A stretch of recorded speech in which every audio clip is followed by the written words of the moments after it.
Hola, muy buenas noches para todos. Gracias a todas las personas que nos están acompañando esta noche y a quienes van a ver este video en los próximos días, a partir de los próximos días por YouTube. Estamos muy contentos por el tema que vamos a tratar hoy y también por nuestros invitados.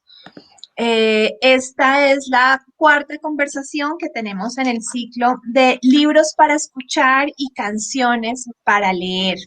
En esta ocasión vamos a hablar de Que viva la música, de Andrés Caicedo, como ha sido nuestra propuesta con la cual merecimos la beca de IDARTES para la programación artística en librerías independientes, pues vamos a hacer una trenza muy diversa entre la literatura de Andrés Caicedo y pues Que viva la música tiene su propia banda sonora, pero la banda sonora la tuvo también él durante su vida, su corta vida, pero muy fructífera. Estamos con Sandro Romero Rey, él es escritor colombiano, es director de teatro, guionista, productor de radio, de cine, de televisión. Bueno, realmente es una gran fortuna contar contigo, Sandro. Gracias por acompañarnos y además, pues, uno de quienes mejor conocen toda la obra y la vida de Andrés Caicedo. Estamos también con Alejandra Méndez, nuestra ex librera y literata, próxima maestra en edición, y con Cris Mosquera, que representa pues al lado sur. Cris es periodista cultural y ya es maestro en escritura creativa. Muchas gracias por acompañarnos. Buenas noches para todos. Cuando ya estamos cerca del río, volteo la cabeza de vez en cuando como para darle ánimos en caso de que sea necesario, y ya en una parte bien oscura y bien sola, doy media vuelta y me le acerco y le digo muy lentamente: ¿qué es lo que usted se está creyendo, joven? Aquí siempre se producen reacciones interesantes. Algunas veces, cuando son groseros, responden: ¿y usted qué es lo que también está pensando? Otras veces, cuando realmente no saben qué decir: bueno, es que yo quería que conversáramos, ¿sabes? De todas maneras, lo que importa es que a estas alturas ya estamos muy cerca y yo solamente espero a que él acabe de explicarse para mandarle la mano con mucho estilo. Pero al mismo tiempo estoy mirando hacia todas partes y casi nunca viene nadie y no se ve nada del oscuro. No se ve pasar un alma y a 2 metros de nosotros comienza el río.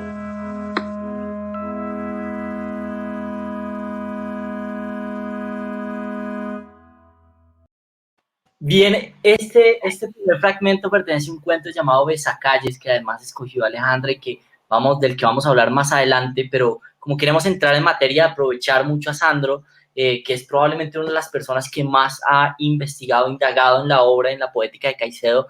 Yo quería preguntarte, Sandro, ¿cuál es el primer recuerdo que tienes de la obra de Andrés Caicedo? ¿Cuál fue ese primer momento de acercamiento y qué significó en un primer momento esa obra en tu vida personal?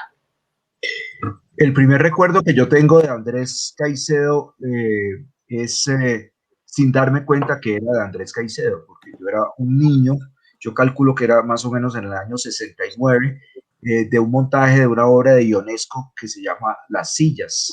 Yo vi ese montaje en Cali, en el Teatro al Aire Libre, La Tertulia. Si la memoria no me falla, yo debería tener 10 años más o menos. Y muchos años después, atando cabos, me di cuenta de que ese montaje debía ser el montaje que Andrés hizo de Las Sillas.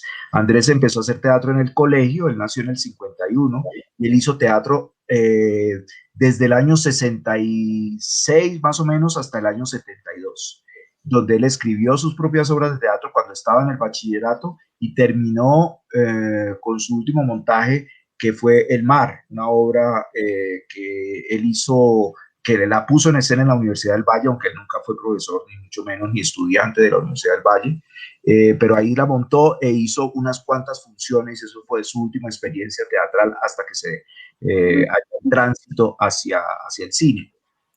¿Recuerdas? Como y como crítico, sobre todo. Tuvo una inmersión en la realización que fue muy breve, en el año 71, pero digamos que la labor central de Andrés teatral estuvo entre el 66 y el 72. Ese es el primer recuerdo que yo tengo. El segundo recuerdo, que ya sí era a conciencia de Andrés, es como crítico de cine, y creo que el primer recuerdo que tengo es el de haber leído una crítica sobre Muerte en Venecia, sobre la película de Visconti, en el diario Occidente de Cali. Y el tercer recuerdo sí ya es un recuerdo de encuentro personal. Yo era alumno de Vicky Hernández, la actriz, ella era profesora mía de teatro, ya yo tenía como 15 años, y recuerdo que nos fuimos con Vicky juntos al Cineclub de Cali, que daban un doblete de Pasolini, presentaban Edipo Rey y el Evangelio según San Mateo, y el teatro estaba a reventar. Yo no entiendo, Andrés tenía una capacidad de convocatoria impresionante, y el teatro estaba agotada, las boletas, no se podía entrar, había una pelotera en la entrada tratando de meterse, y Vicky, con esa fuerza sobrenatural que tenía, se metió por entre la gente, le habló a Andrés y nos metimos. Ese fue el primer recuerdo que yo tengo presencial. Después tengo ya otros, pero pues, me preguntaste por el primero y te cuento esas tres experiencias rápidas como para entrar en materia. Sandro, pero ¿tú cómo recuerdas esa época, ese creo que fue un año largo, en el que hiciste toda la recopilación, toda la recuperación de los escritos de Andrés Caicedo, pues una vez él muere? ¿Cómo fue esa experiencia para ti? Bueno, esto es una historia muy larga y voy a tratar de sintetizarla. Grosso modo, lo que sucedió es que, digamos que generacionalmente yo era mucho menor que Luis Ospina, que Carlos Mayolo, que Andrés. Andrés nació en el 51, yo nací en el 59. Mayolo nació en el 45, yo nací en el 59. Es decir, la diferencia de edades era muy grande. Y cuando yo iba al Cineclub de Cali, pues yo era un adolescente. Cuando Andrés se mató, yo tenía 18 años. Y cuando Andrés se mató, eso para mí fue muy impresionante, me impactó muchísimo, pues porque yo no era amigo personal de Andrés, pero sí lo conocía e iba al Cineclub casi todos los sábados y los viernes a la medianoche, que a veces había funciones.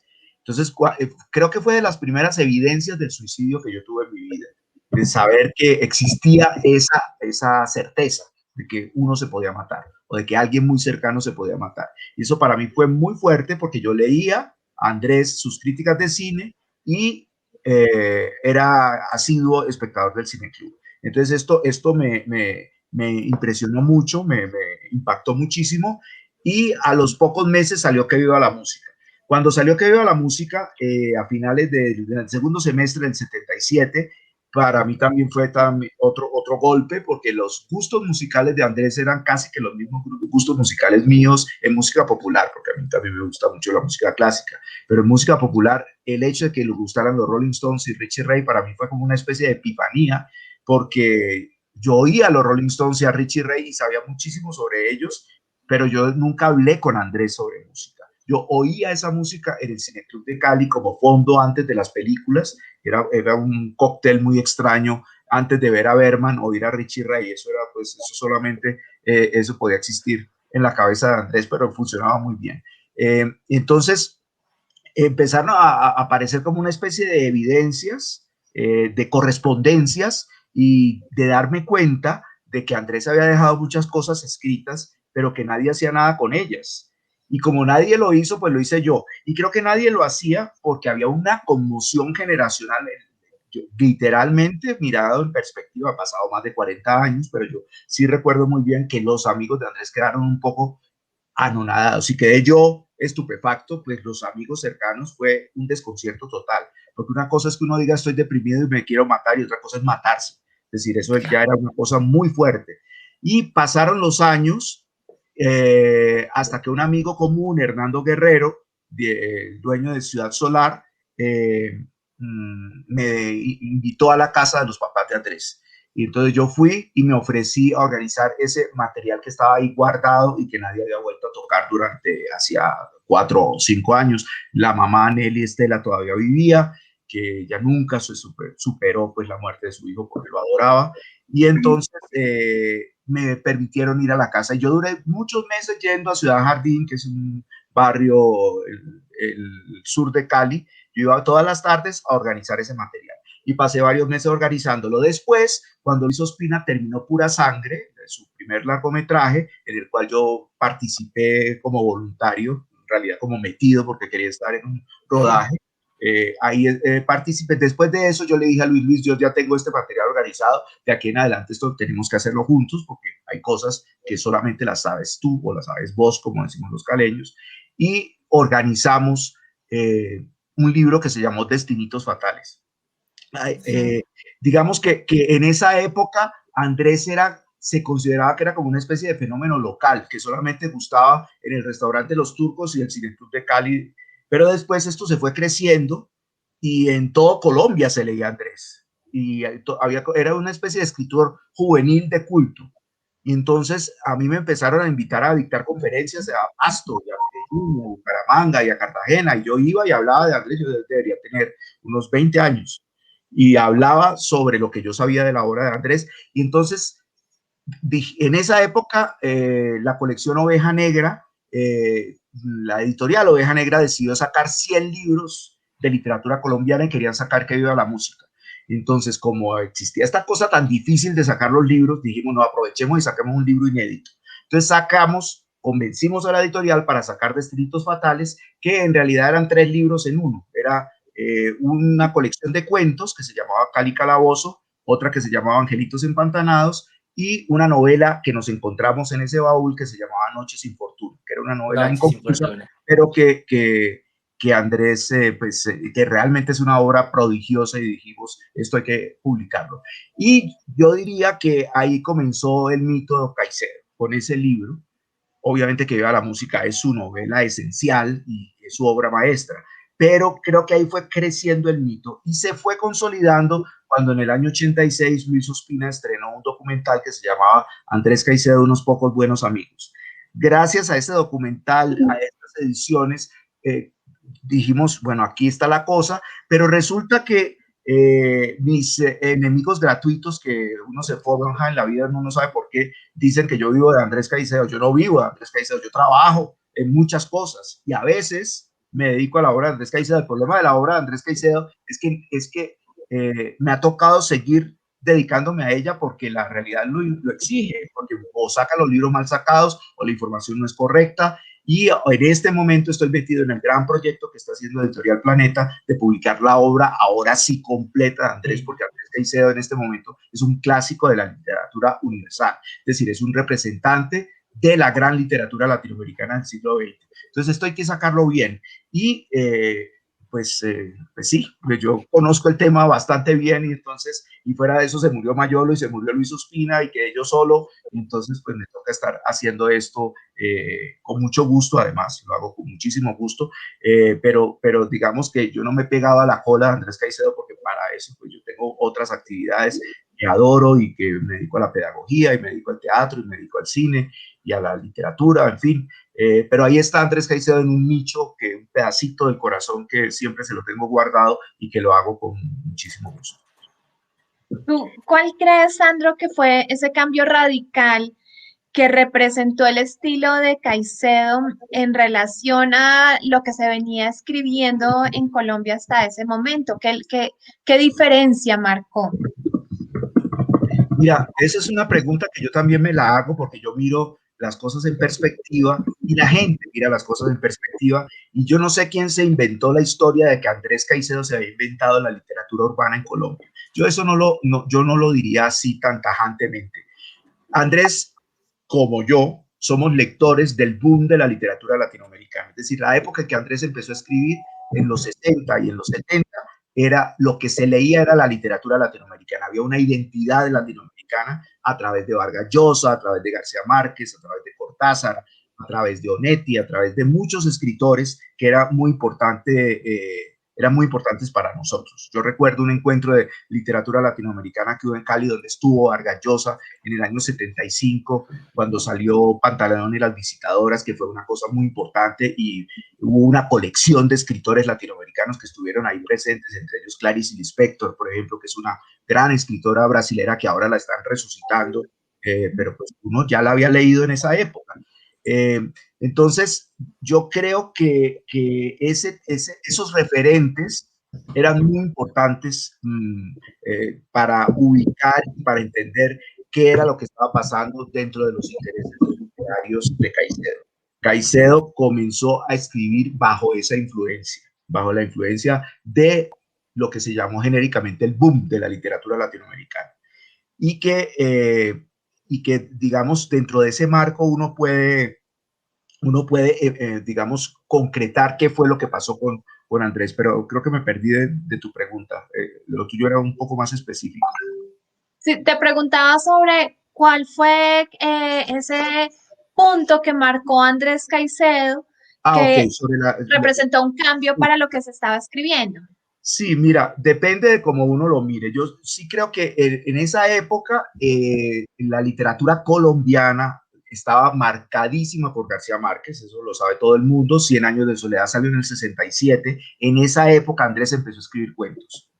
Y en el 69 es en la época en la cual él más cuentos escribió. Él debía tener 19, 18, 19, 20 años cuando escribió la gran mayoría de sus cuentos. Entre paréntesis, ahora en marzo va a salir un libro que hice la edición prácticamente en su totalidad, que se va a llamar Todos los Cuentos, donde literalmente están todos los cuentos del Caicedo. Y es un trabajo editorial muy, muy dispendioso, y ahí uno puede encontrar esto. Pero si uno relaciona qué es lo que pasaba en Colombia había salido Cóndores no entierran todos los días, de Gustavo Álvarez Gardiazabal, que es una novela sobre la violencia.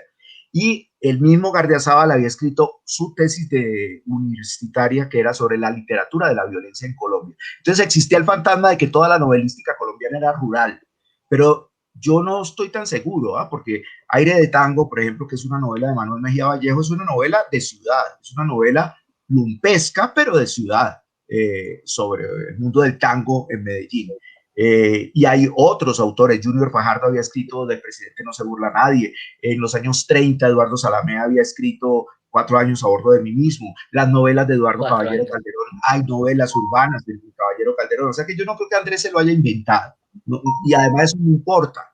Yo lo que sí creo es que Andrés tuvo una actitud literaria juvenil. Es decir, corresponde a una época cifrada y marcada por el rock, marcada por el cine, marcada por Mayo 68, marcada por las rebeliones estudiantiles del 71 en Cali. Eso influyó profundamente a Andrés, y el hecho del empoderamiento de los jóvenes a finales de los 60 y comienzos de los 70, eso sí lo inauguró Andrés, a pesar de que había otros escritores en Bogotá, en Medellín, en Cali también, que corresponden a la misma generación, pero yo creo que digamos, la conexión que tuvo la obra de Andrés con los lectores juveniles es incuestionable, y eso sí no lo tiene nadie más. Y además agregaría que hay como una suerte de reciclaje generacional en la cual cada cierto tiempo aparecen más jóvenes que les interesa Andrés Caicedo, porque los que estamos de mi edad y que ya tenemos casi 60 años o tenemos más de 60 años, pues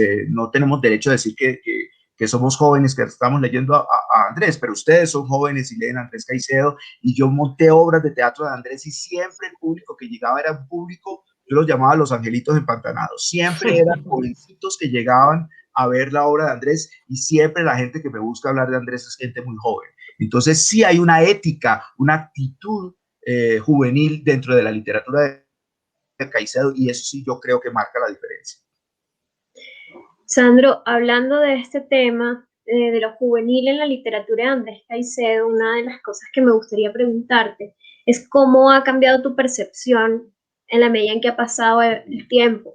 ¿Cómo vives ahora la lectura de este autor tan juvenil a como la leíste de pronto en un primer asombro, en una primera conexión que era mucho más orgánica? ¿Cómo la sientes ahora?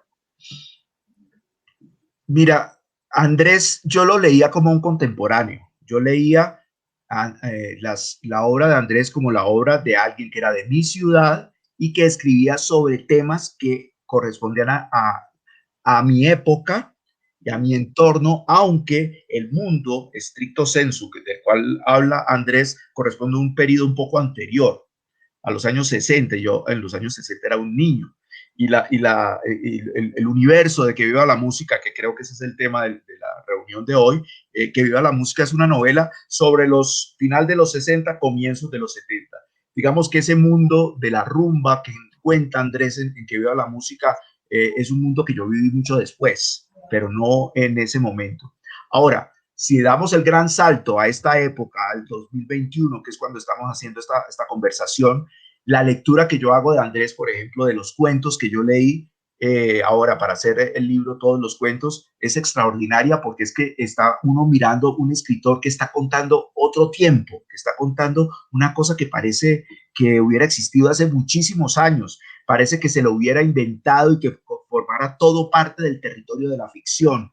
Y al mismo tiempo es la crónica de una generación, sin que él se diera cuenta. Son, los cuentos inéditos que van a salir ahí, que son más de 25 cuentos, son cuentos Wow. muy juveniles, son muy, muy juveniles y tienen justamente ese encanto, porque son cuentos nihilistas, son como escupitajos, son cuentos de afán, de desesperación, de desarraigo, de escepticismo, de provocación, de ganas de ser contestatario. Y eso, pues, yo creo que en distintas medidas, todos los jóvenes lo tienen, pero no todos los jóvenes lo escriben. Es como el malentendido de creer que uno va a ser importante como Caicedo porque se suicida. El suicidio no garantiza que uno sea un gran escritor, como ser joven tampoco garantiza que ser un gran escritor. Yo creo que Andrés tuvo no solamente la visión, sino también el genio, diría yo, de poder ser un escritor obsesivo. Y eso uno lo encuentra desde sus escritos de los 14, 15 años. Es decir, escribir novelas a los 14 años. No solamente escribirlas, sino reescribirlas. Hay 3 versiones de una novela juvenil. Hay cuentos que los escribía 7, 8, 9 veces el mismo cuento. Es decir, era una persona que quería forjarse un oficio y eso uno no se lo encuentra todos los días. Uno puede escribir o uno se encuentra por ahí muchachos que escriben sus incertidumbres juveniles y pasan a otra cosa. Pero una persona que tenía tan clara la necesidad de expresarse literariamente y de expresarse a través de la palabra escrita, eso es un privilegio que tenía Andrés y que pocos han desarrollado. Yo creo que ahí está una gran diferencia, ¿no? De cómo se leía en los 70 y cómo se lee ahora. Ahora es el testimonio de una época que prácticamente desapareció. Termino diciendo con que cuando yo voy a Cali con amigos que no son de Cali, me dicen que les muestre el Cali de Andrés Caicedo. Y yo les digo, mire, el Cali de Andrés Caicedo primero ya no existe y en segundo lugar nunca existió. Yo creo que el Cali que él cuenta es un Cali de la literatura. Es como cuando uno va a Dublín a buscar el Dublín de James Joyce. Es un Dublín literario, es decir, así uno encuentra las calles con el mismo nombre, eso es otra cosa. Es otra cosa lo que se escribe y otra cosa muy distinta a la realidad. Tremendo. Vamos entonces a leer y musicalizar un fragmento de calibanismo y con eso pasamos a la segunda tanda de preguntas. Teatrero, cosas así, apodos que no tenían nada que ver conmigo y que la gente también sabía que no tenían nada que ver conmigo, pero me los ponían para distinguirme, para que la gente estuviera avisada que si yo me les acercaba, que salieran de mí lo más rápido posible, que me desligaran de una, porque con el peliculero no se podía hablar, el teatrero no hablaba de otra cosa sino de cine, y si había una pelada que me gustaba a mí, y ella salía corriendo sin siquiera conocerme, porque a la gente de por acá ya no les gusta que uno les hable de cine. Yo no sé por qué, si se ven mínimo 2 películas a la semana, yo no sé. Van al cine como locos, pero no les gusta que uno les hable de cine.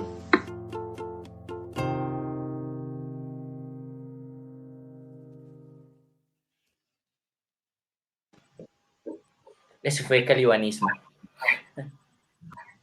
Sandro,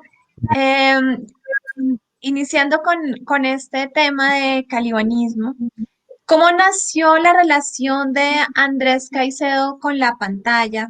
¿Qué fue lo primero en Andrés? ¿Qué fue primero para él, la literatura o el cine? ¿Tú qué piensas después de haber estudiado toda su obra? Pues mira, eso es como preguntar qué fue primero, si el huevo o la gallina. Sí. Yo creo que eso ni el mismo Caicedo lo sabe. Es muy probable que a uno lo llevaran al cine desde antes de aprender a leer.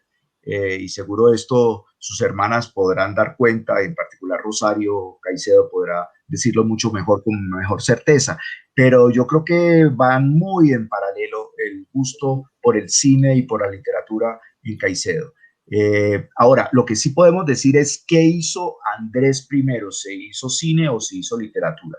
Y yo creo que Andrés, ante todo, fue un escritor, sobre todo fue un escritor, y fue una cosa que fuera de Cali no se supo, y es que Andrés fuese un crítico de cine.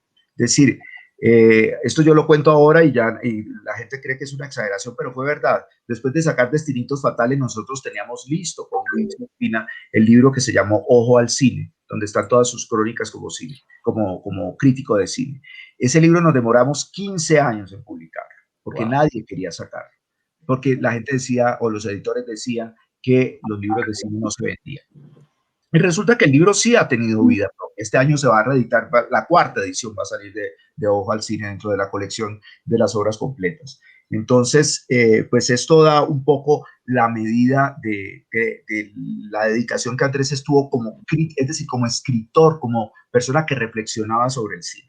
Pero el orden es primero la literatura, después ser espectador de cine, después el teatro como actor y como director y como dramaturgo, después la crítica de cine, y ahí hubo como una especie de paréntesis como realizador. En el año 71 él realizó una película con Carlos Mayolo que se llamó Angelita y Miguel Ángel, que la terminaron, pero mejor dicho, la terminaron de rodar, pero nunca se editó, sino hasta el año 86 que Luis Ospina la recuperó para el documental Unos pocos buenos amigos. Ayer, entre otras cosas, ayer fue 3 de febrero del 2021, murió Simón Alexandrovich, que fue el productor de esa película, que tenía 95 años, uno de los pobres, no, de los pocos hombres que le apostó a invertir en cine en Cali cuando hacía cine, pues esto era una cosa muy extraña y muy cara y no tenía ninguna perspectiva. Bueno, Simón apoyó ese proyecto que,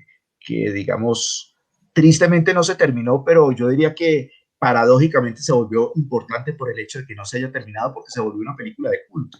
Hoy por hoy, Angelita y Miguel Ángel se la compra el relato, que forma parte de Angelitos Empantanados, y entonces esto le da un nuevo valor. Pero yo creo que si uno analiza en perspectiva la obra de Andrés, creo que todo ocupa más o menos un mismo nivel. Él tenía múltiples intereses dentro del mundo del arte, en los cuales estaba la literatura, el teatro, la crítica de cine y el cine, la realización de cine y el cineclubismo, porque el cineclubismo era una actividad que ahora ya ha desaparecido por el video y por la digitalización del mundo. Pero antes hay que ubicarse en que Andrés Caicedo hacía crítica de cine cuando no existía el video casero. Es decir, para ver una película había que ir a las salas de cine, si no, no se podían ver. Y el hecho de que Andrés viera 10 veces una misma película quería decir que tenía que ir 10 veces a la sala de cine y pagar 10 veces la boleta. Y él hizo el Cineclub de Cali, entre otras cosas, para tener un espacio en el cual él pudiera ver las películas a profundidad. Entonces, eso hay que tenerlo también muy presente, el hecho de ser cineclubista. Ahora prácticamente no hay cineclubes porque yo puedo comprar el Ciudadano Kane en la esquina del centro de Bogotá a 1.000 pesos o puedo bajarlas por las plataformas. Es muy fácil ver el cine. Pero en los años 60 y 70, ser cineclubista, esto era una militancia, era algo realmente un trabajo muy, muy dispendioso, y semanalmente las distribuidoras a escarbar a ver qué se conseguía y tratar de hacer ciclos coherentes de autores, de directores, etcétera. Esto fue una labor a la cual Andrés le dedicó muy buena parte de su vida. Sandro, en Cali pues había un creciente interés por el documental o por el documental, el desarrollo de documentales, pero Caicedo quería hacer ficción y además hizo una ficción muy particular, ¿no? Como con unos elementos vanguardistas. ¿Qué nos puedes comentar sobre eso, como para profundizar un poco y conocer mejor a él como su genio cineasta, digamos? Miren, hoy tenemos estas plataformas donde podemos conectarnos en 30 segundos y hacer las cosas sin problemas. Ya han salido largometrajes hechos con celulares que se ganan premios. Es decir, Sí. el mundo se ha audiovisualizado de una manera vertiginosa. Pero si nos ubicamos en los años 60 y 70, hacer cine era una labor muy, muy dispendiosa. A mí me alcanzó a tocar ver, porque yo no lo hice, porque yo no estudié cine, sino en la vida fui aprendiendo como colaborador de mis amigos, de ver lo dispendioso que era hacer una película. Sobre todo el sonido era complicadísimo, la sincronización de la imagen y el sonido era una cosa infernal. Y entonces uno ve realmente el trabajo que hicieron Luis Ospina y Carlos Mayolo como realizadores, fue una labor de pioneros. Y la historia de Cali, del cine en Cali, es una historia a tumbos donde se empezaban a hacer las cosas y desaparecían porque la gente terminó botada. Y creo que la persistencia de Mayolo y Ospina es algo que hay que reivindicar de una manera muy significativa. Entonces, hacer películas de ficción era muy complicado porque México, Estados Unidos, los países desarrollados tenían la infraestructura industrial para hacer el cine, pero el cine en 16 milímetros, sin sonido directo, las condiciones en las cuales se rodaba eran dificilísimas, pues estas películas, ellos se inventaron una estética. Yo creo que la primera película con sonido directo importante que hacen Ospina y Mayolo es Agarrando Pueblo, que fue rodada meses después del suicidio de Andrés y se estrenó un año después, en el 78. Pero cuando Andrés hizo Angelita y Miguel Ángel, parte del problema que había era, o del desafío, era hacer una película de ficción sin la infraestructura técnica. Ustedes, si han visto el monólogo de Angelita frente a la cámara que Luis Ospina reproduce en Unos pocos buenos amigos, ese es de los pocos momentos de la película con sonido directo. El resto del sonido de la película o se perdió, o se dañó, o tiene problemas de sincronización. Es decir, había la parte técnica no estaba resuelta. Mayolo era muy buen camarógrafo, pero hacer sonido siempre ha sido muy complicado para el cine. Incluso ahora, en el mundo digital, el sonido es determinante. Editar el sonido para una película tiene otros niveles de complejidad, pero sigue siendo igual de complejo. Pero y en esa época muchísimo más. Entonces, hacer una película de ficción era, como decíamos los caleños en los 70, un gorro. Un gorro era un desafío. A ver si somos capaces de hacer una película de ficción. Entonces, esta película fue un gran gorro. El gran desafío de hacer una película de ficción en la época en que solo se estaban haciendo documentales, además por razones políticas, porque el cine de los años 60 era un cine de gente de izquierda, de militantes, era un cine que era sobre las revueltas estudiantiles o sobre Camilo Torres, o sobre los chircales, como las películas de Marta Rodríguez y Jorge Silva, y las películas argumentales eran hijas de la incipiente televisión y de la radio. Entonces era con actores de televisión, como Pacheco, por ejemplo, que actuó en uno de los pocos largometrajes que se hicieron en la época, o El río de las tumbas, de Julio Luzardo, que es una película sobre la violencia, pero que también se hicieron con muchas dificultades técnicas. Las películas de José María Arzuaga, que fueron quizá las obras maestras de ese momento, tienen problemas especialmente de sonido tremendos, porque son películas sin sonido sincrónico. En fin, el hecho de haber hecho Angelita y Miguel Ángel era como una especie de apuesta, hacer una apuesta a las dificultades técnicas. Y pues se arriesgaron a fracasar, como decía Beckett, ¿no? Que un gran artista es aquel que se atreve a fracasar, pero fracasar con profundidad, es decir, fracasar con una absoluta convicción, no con la excusa de que yo soy muy chévere porque fracaso, no. Yo creo que ellos estaban convencidos de que iban a hacer una película importante. Y creo que el tiempo les ha dado la razón. Yo creo que Angelita y Miguel Ángel es una de esas grandes películas no hechas en la historia del cine. Tremendo. Y me parece bellísimo pues que hablemos del documental y de su esfera o su entorno político en los 70s, porque de ahí va la siguiente pregunta, pero antes quiero que vayamos aterrizando un poco como en que viva la música, y lo vamos a hacer pues con música precisamente. Aquí va.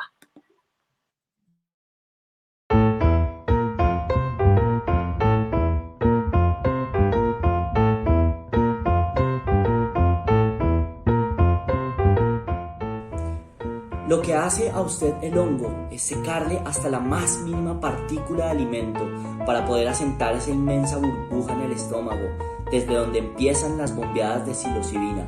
Pero yo quedé apacible, conciliada, ella con un notorio tic en la mandíbula y el cuello, y quejándose de desasosiego y bobería se tropezaba contra las piedras. ¿Cuántas neuronas menos?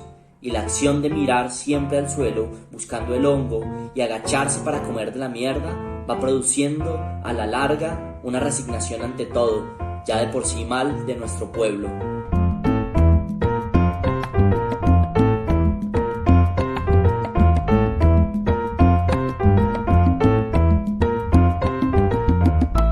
¿Cómo nos veríamos desde la segunda montaña? espaldas firmes ante todo un camino de regreso, contentas de estar vivas pero sin ganas de volver. Al cruzar el puente nos encontramos a 3 campamenteros de raza blanca, ardidos como camarones, que cantaban lluvia con nieve, lluvia con nieve, lluvia con nieve, lluvia con nieve.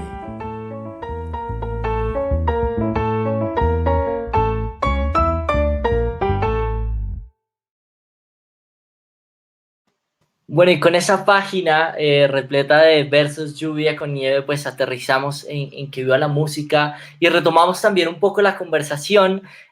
Yo siempre he tenido como una pregunta ahí suelta, Sandro, con Andrés Caicedo y digamos como su pensamiento político, porque por un lado, digamos como que en novelas como En que viva la música, uno ve digamos, como una suerte de generación de padres acomodados, ¿no? Como los padres, por ejemplo, de María del Carmen Huerta, que tenían pues como criadas, o en Angelita y Miguel Ángel, incluso, por ejemplo, el papá de Angelita era un hombre que tenía a la policía como de escolta, y en contraste hay unos hijos que se rebelan y como que se definen a través de un goce que raya en la noche, que raya en el exceso y que raya como en la muerte.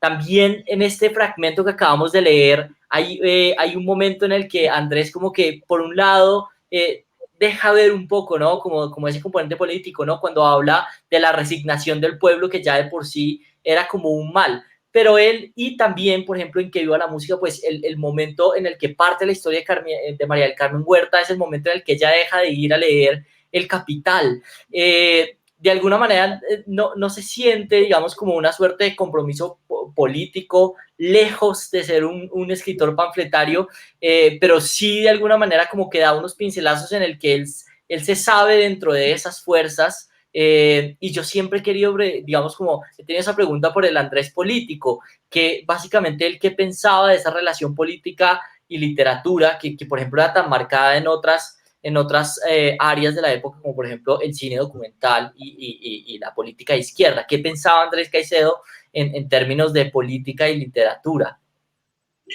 Bueno, la clave del pensamiento político de Andrés está en el libro más difícil que tuvimos que hacer Ospina y yo como compiladores, y de alguna manera Rosario Caicedo como impulsora de un libro muy complejo, que es el de la correspondencia, que aparentemente iba a ser muy sencillo, pero se demoró más que Ojo al Cine en salir.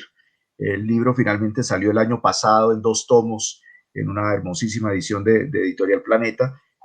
Y yo creo que ahí en esa correspondencia entre 1971 y 1977 está plasmada lo que Andrés Caicedo pensaba de la política. Andrés corresponde, es hijo de la juventud de los años 70, que era una juventud de izquierda. Todos fuimos de izquierda en los años 70, por lo menos los que estábamos metidos en el mundo del arte. Pero Andrés no fue una persona militante, al contrario de Mayolo, por ejemplo, que sí coqueteó con el Partido Comunista y estuvo ahí metido. Andrés estuvo metido en el TEC, el Teatro Experimental de Cali, que dirigía Enrique Buenaventura, que estaba muy relacionado también con el Partido Comunista, pero Andrés nunca fue del Partido Comunista. Digamos que los que lo han analizado en perspectiva dicen que Andrés es como una especie de representante del anarquismo, pero el anarquismo también fue un movimiento formal. Por ejemplo, en España y en Colombia no hubo un anarquismo organizado, salvo ahora en eso que llaman las tribus urbanas contemporáneas, donde existen grafiteros anarquistas que más o menos dejan sus huellas y sus signos. Yo no creo que Andrés fuera un anarquista al pie de la letra. Andrés fue una persona, Andrés fue sobre todo un artista, es decir, Andrés era una persona que estaba interesada en reivindicar los valores de la cultura y del arte, no con romanticismo. Es decir, Andrés no era de estas personas que decía qué bello es leer y qué bello es ir a exposiciones de artes plásticas y qué maravilla la música clásica, no. Él tenía una actitud muy vital frente al arte, y creo que esa fue su gran bandera política, fue la bandera de reivindicar la literatura, la música, el teatro y el cine. Es decir, Andrés en el fondo era un poeta. Andrés en el fondo tenía una actitud poética, y por supuesto que le interesaba el cine de la Revolución Cubana, le interesaba lo que pasaba con la juventud de post-mayo 68 en Francia, con las revueltas estudiantiles de los Estados Unidos. El rock en los años 70 era la manera de luchar contra la guerra de Vietnam y el rock estuvo ahí presente. Pero creo que ahí hubo muchas ambigüedades políticas. Pues, si uno se pone a mirar qué representaba la salsa en ese momento, pues la salsa era la música de Nueva York, era una música anticubana. Sin embargo, a la izquierda le encantaba la salsa y a Andrés le fascinaba la salsa. Yo después, hace muchos años después, en el año 2012, estrené un largometraje que hice sobre la vida de Richie Ray y Bobby Cruz, y conocerlos a ellos en el fondo me daba cierta risa de pensar.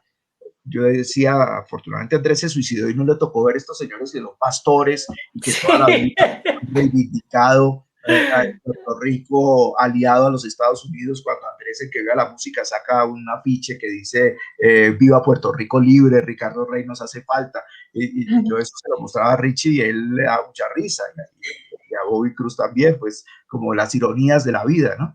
Claro. Pero yo creo que esa era la mirada y la actitud juvenil, que es completamente válida, y creo que esa intención provocadora tanto para la derecha como para la izquierda, porque Andrés era una persona que se lo miraba con escepticismo desde la perspectiva de los puristas de la izquierda, que también iban al Cineclub de Cali y que también les interesaba ir a ver a Berman, ir a ver a Fellini, ir a ver qué sé yo, a Glauber Rocha. Bueno, Glauber Rocha no se dio en el Cineclub, no creo, pero por poner un ejemplo. Entonces, pues yo creo que la actitud política de Andrés hay que mirarla en perspectiva como la de una persona contestataria y en contra de los valores del poder establecido. También en Caicedo hay una literatura del yo que muchas veces usa personajes femeninos como María del Carmen, por ejemplo, o como la protagonista de Besacalles, que es trans. Sandro, ¿tú qué influencias poéticas crees que influyeron en Andrés Caicedo para escribir en esta voz femenina que también lo hizo, que se destaca tanto y que personalmente admiro muchísimo? Sí, eso es una buena pregunta, y yo creo que no hay un referente directo, porque yo creo que en la literatura latinoamericana de la época las mujeres escribían en primera persona siendo mujeres, y los hombres escribían como hombres, o desde una perspectiva, digamos, de un yo masculino.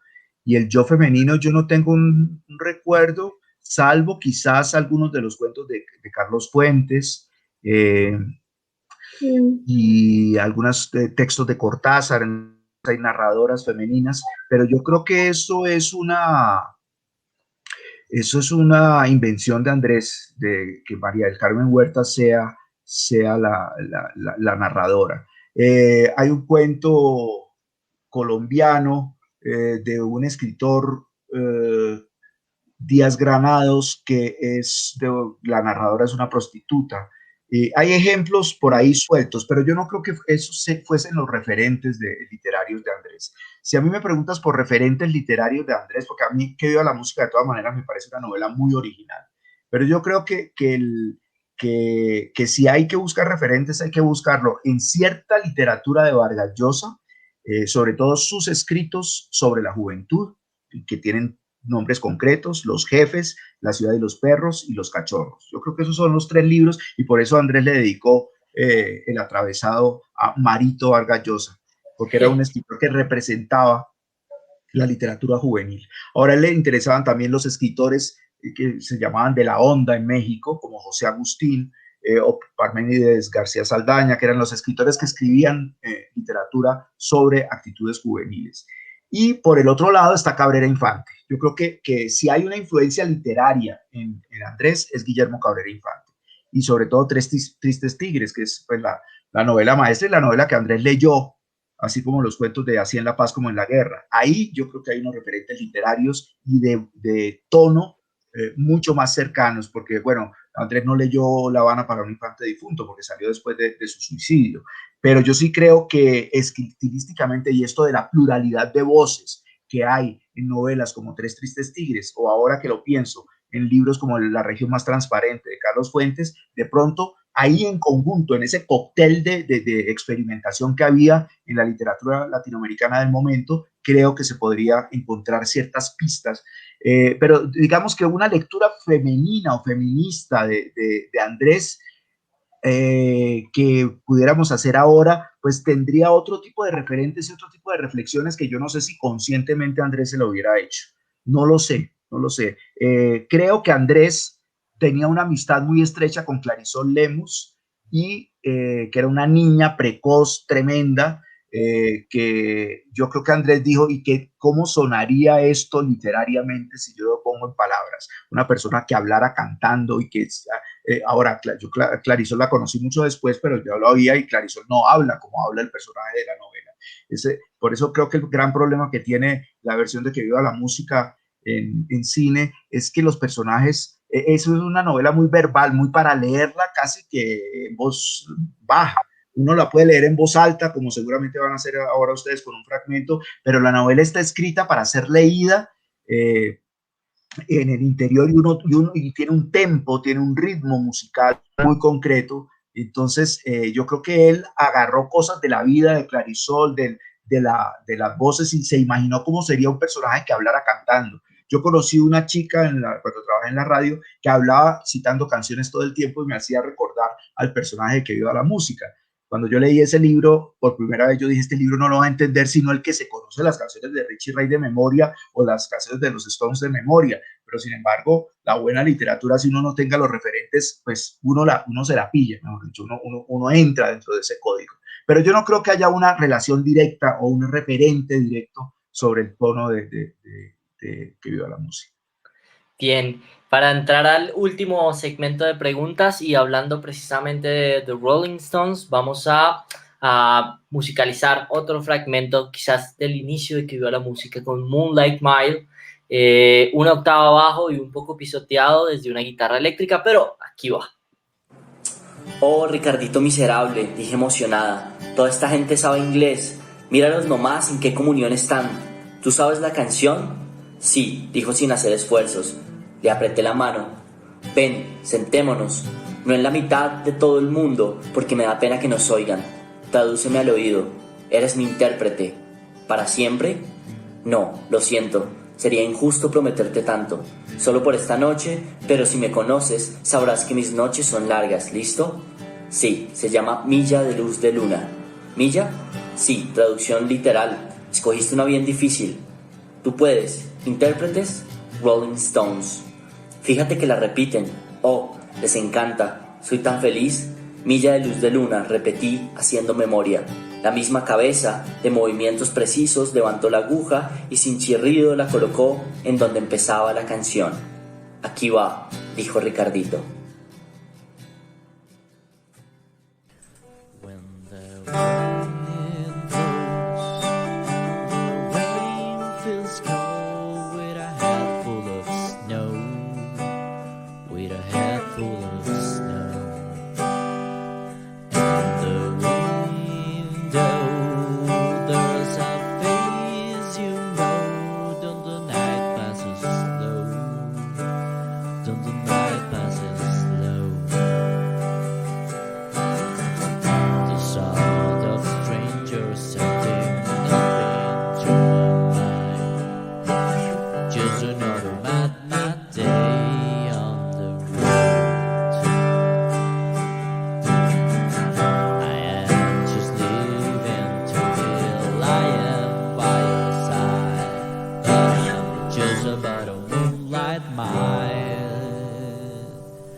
Sandro, fíjate, tengo un comentario, pregunta.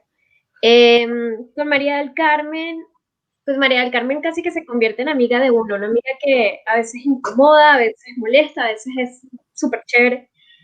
Nos iniciamos con ella en su vida iniciática de las experiencias Nos iniciamos a través del rock, pero después hay un proceso y llegamos al bugalú. Y con el bugalú cambia todo también, cambia la forma de un poquito de narrar del personaje, me parece a mí, cambia la voz. ¿Por qué crees tú que Caicedo hizo ese traspaso de ir del rock al bugalú, más allá de que esto se escuchaba en la época, como por qué conscientemente colocar primero el rock, iniciarnos en sus experiencias y después finalizar con la salsa y el bugalú? Sí, yo creo que ahí la novela es una gran metáfora, una gran alegoría, ¿no? Del desplazamiento, del personaje que pasa del ambiente burgués a lumpenizarse o a entrar dentro de un mundo popular. Y eso está metaforizado en el tránsito del norte al sur. Andrés divide Cali en el norte de los ricos versus el sur de los pobres, cosa que no es cierta geográficamente. Es decir, en Cali uno de los barrios de la gente más rica de la época era en el sur, entonces donde vivía la familia de Andrés, que es Ciudad Jardín, y en el norte y en el nororiente también hay barrios populares, o sea que eso es un poco como Dublín, la ciudad de Joyce, ahora que estábamos hablando del Ulises. El norte de Dublín es la parte popular y el sur es la parte aristocrática, entre comillas. Es decir, ese cliché no es tan preciso, pero yo creo que funciona como territorio de la metáfora de la novela. Y de la misma manera la música, de la misma manera está el rock como representación de la música de los niños bien, por llamarlo de alguna forma, aunque el rock es la música popular por excelencia, es el pop, es el gran folclore universal, pero en Cali oír rock lo oían los jóvenes de la burguesía, y a Andrés le interesó mucho el rock en una época en la cual no todo el mundo oía rock. Y desclasarse era pasar a la salsa, era la música popular, era la música que se oía en los barrios populares y la música que se oía en los rumbeaderos y en el mundo de los bajos fondos, pues por llamarlo de una manera elegante. Entonces yo creo que eso funciona dentro de un territorio metafórico, porque Andrés no es que haya dejado de oír rock y se dedicase únicamente a oír salsa. Yo creo que él oyó rock hasta el final de su vida y en particular a los Rolling Stones, y sabía muchísimo de los Rolling Stones, muchísimo, muchísimo. Y combinaba y era muy selectivo, ¿no? Y radical en sus gustos, ¿no? Odiaba a los Beatles y los odiaba de verdad, a fondo. Y realmente yo creo que a él le gustaba el rock, le gustaba los Rolling Stones.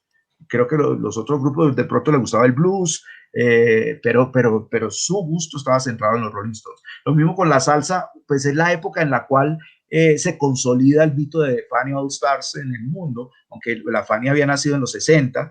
De todas maneras, el comienzo de los 70 es la época del gran boom de Fania All Stars, entre otras cosas, de una película que se llama Nuestra Cosa Latina, que fue muy importante en esa época para ver a los músicos de Fania en vivo.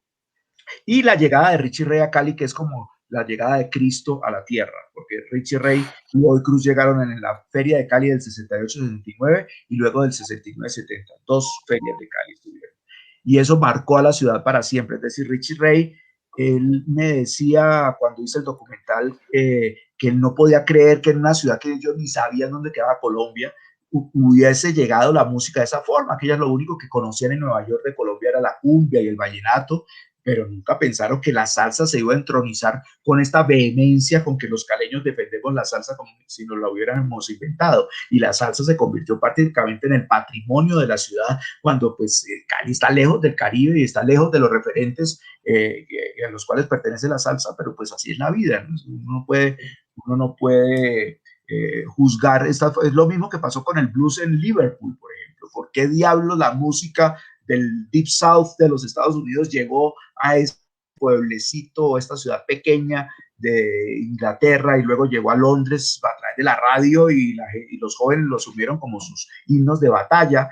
Pero Estados Unidos era una cosa que quedaba en las antípodas, ¿no? Era completamente lejana, y sin embargo, pues allá se instaló, y de allá tuvo su renacimiento. Yo creo que lo mismo pasó con la salsa. Entonces, en Andrés uno no puede tomarlo mecánicamente como que es el primero yo rock y luego yo salsa. Eso le pasó a María del Carmen Huerta, pero María del Carmen Huerta es un personaje de ficción y es una gran metáfora para hablar de muchos otros temas. Tremendo.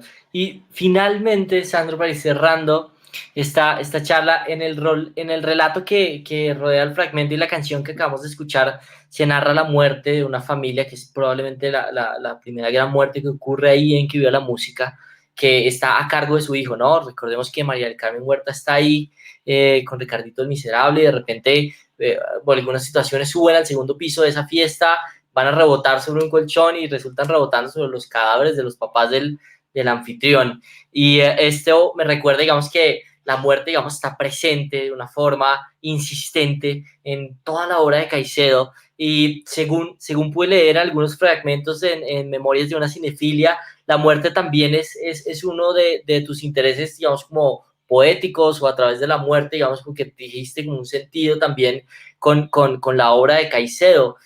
Para ti, ¿cuál es el papel, digamos, cuál es el rol, por qué,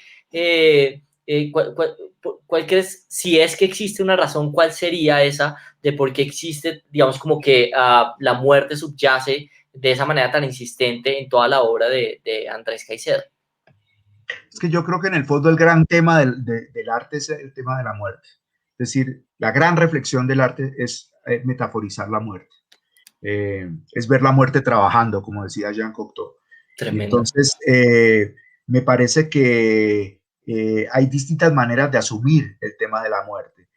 Cuando yo era un niño, y cuando uno descubre la evidencia de la muerte, yo pensé que nadie en la vida lo sabía sino yo. Yo dije, uy, nadie se ha dado cuenta de que uno se muere. Y esto para mí me llenó de terror. En Andrés, por el contrario, yo creo que él tenía una pulsión tanática, creo que tenía una atracción por la muerte.